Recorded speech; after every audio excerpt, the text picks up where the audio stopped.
was a lot of work.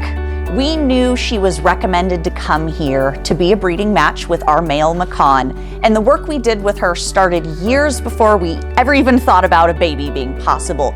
She is quite the little firecracker. She's very inquisitive. She was hand-reared by different human caretakers within the first year of her life, which is an important year for certain developmental milestones and definitely certain social milestones. I think that she got a mix of orangutan culture and human culture that sort of shaped her personality and her worldview. We were extremely fortunate that Inda had a really healthy pregnancy and delivered a nice, healthy baby. So his name is Nangka, which means jackfruit. The reason we chose that name is because he was very sweet and very strong. We saw when she had her child that she was willing to do things like cradle him appropriately. Those types of things are not always instinctive, they're learned. Of course, he went through a lot of changes in the first few months of his life. He was very adaptable. He was a very good baby. He was the purest, sweetest individual. But we found that when she started to experience things she wasn't practiced in, that can be a really stressful experience. When Inda was feeling stressed, we really weren't seeing her demonstrate appropriate maternal behaviors. So we started off by sharing parenting duties.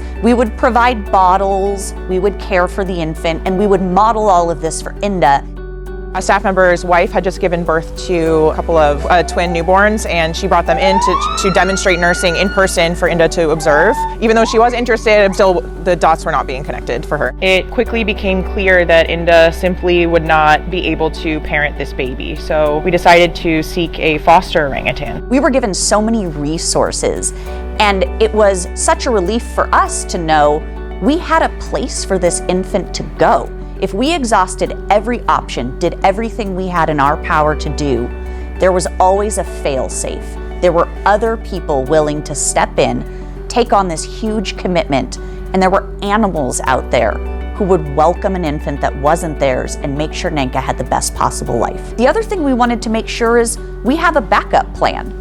And the backup plan included a lot of moving parts, but we knew if push came to shove and Inda was not going to be the ideal mother for our infant, we wanted him to go to another orangutan mom. Orangutans should be raised by other orangutans. We had an orangutan being raised by an orangutan, which was the ultimate goal. I think Janine did say before that while there have been successful foster stories in zoos for orangutans, that doesn't necessarily mean that they're always available. If they started fostering infant, they're booked for several years, depending on how old the infant is, but they become unavailable. They can only do one at a time. I think that the excellent work from our animal care staff, the serendipitous timing of Madu being available to be a foster mom, I think both of those factors led us to the best possible outcome given the scenario.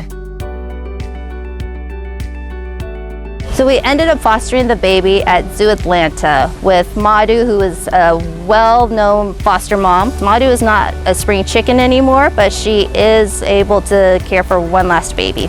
The baby got to its foster mom by a really great donation from one of our partners. They donated their private jet, so we got to fly on a plane of just myself and the baby. And we took a direct flight all the way to Atlanta.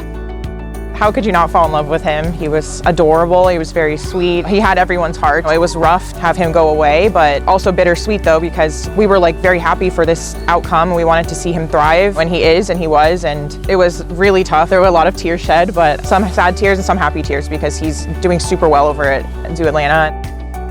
We hope you get to enjoy our orangutan species here at the Sacramento Zoo. They are incredible animals. These animals are not just here to be viewed by the public, but we have an incredible staff that takes care of them. And we work collaboratively with other organizations and with AZA Safe programs to help save orangutans in the wild. Our ambassador animals here at the zoo do a wonderful job representing their species, teaching you all about the animals, and helping folks take action to save those animals. Just by visiting the zoo, you're helping save orangutan species in the wild and ensuring that they are there for future generations to come. We're working together on a collaborative project here in the zoo to do some upgrades and improvements for our orangutan habitat. These improvements are based on orangutan behavior, orangutan welfare needs, in order to provide a better experience for the orangutans, to elevate their welfare and well-being experience, provide them more opportunities to exhibit natural behaviors in the way they brachiate, move through the habitat, provide more usable space within the habitat, just providing a better overall experience for the orangutans here at the zoo, and in turn, it will provide a better visitor experience for our visitors as well.